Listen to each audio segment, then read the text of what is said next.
Klaro ba guys? Klaro? Yan. So, tuturuan ko kayo ngayon kung paano maglagay ng additional ads sa mga videos nyo. Okay? So, kasi may bagong patakar na naman si ngayon, si Lulu YouTube na may changes daw. So, ewan ko kung anong mangyayari. Pero nasa managed role siya may changes daw sa managed role. So, ito ngayon guys, ito yung mga videos ko na mga pero naka-set up na to sila. So, may isa akong upload na isa. So, ipapakita ko sa inyo kung paano mag-set up. So, sa laptop kasi ito mas mabilis. So, itong isa na to guys, ito hindi pa naka-set up to. So, isi-set up natin. So, on natin yung dollar sign. So, may mga dito, yan. So, kailangan i-check na lang natin itong none of the above. Okay? Tapos submit natin, yan. So, next natin na mobs. Okay? Yan. Naka-private kasi siya. So, isi-set up natin. So, dali lang. Kung ano yung last dito. So, 18. So, kailangan natin i-set up ng 19. So, okay? Ayan, ipapublic natin. Tapos, schedule. Yan. Tapos, lalagay natin sa 18. 19 na siya. Okay, so suppose kasi dito ilalagay natin ng 9:30 kasi 9:30 yung oras ko. Ayan siya, 9:30 AM dito sa Saudi yan. Okay, so set up premiere. Okay, yan. So ilalagay natin dito kung gusto nyo anong mga klaseng mga intro yan. Sports sa akin kasi nilalagay. So countdown. So ilalagay natin ng 4 minutes kasi 8 minutes lang yung length of videos ko. So magiging 12 siya or igagawin nating 5 para medyo pasok dun sa 13 minutes. Okay? 8 minutes lang yun. So plus 5. So 13. Okay? So save natin. Ayan. So schedule. So nakaset na siya. Okay. So balikan natin siya dito.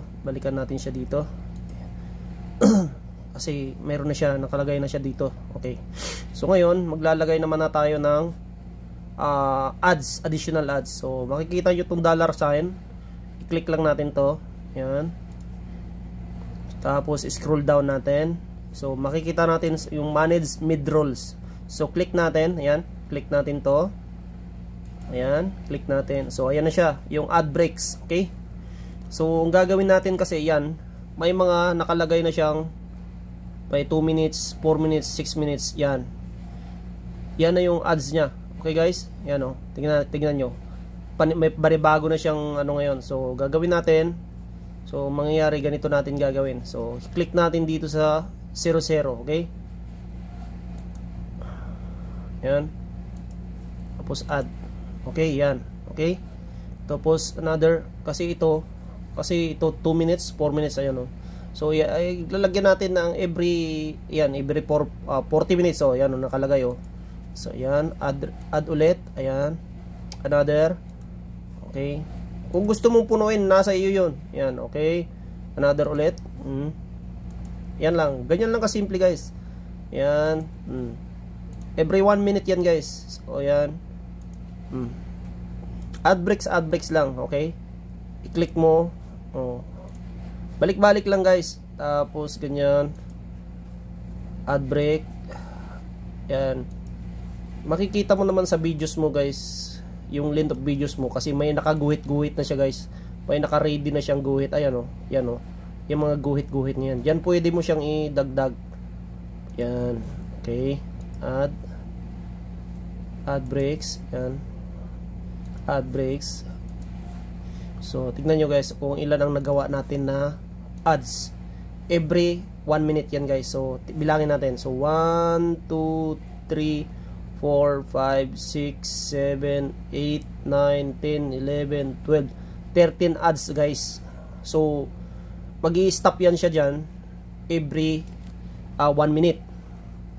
From start dito sa 0 to 1 minute. So magi-stop yan. Mag-a-ads ulit yan. So yan na siya guys. Ito yan yung mga nakalagay oh. Tignan nyo. Okay, 8 minutes lang yun ha. Pero nakagawa tayo ng 13 ads. Okay guys. So panoorin nyo to guys. Baka kadagdag ito sa Tapos continue. tapos save. Yan. So okay na yun siya. Okay na yan. Tapos balik tayo.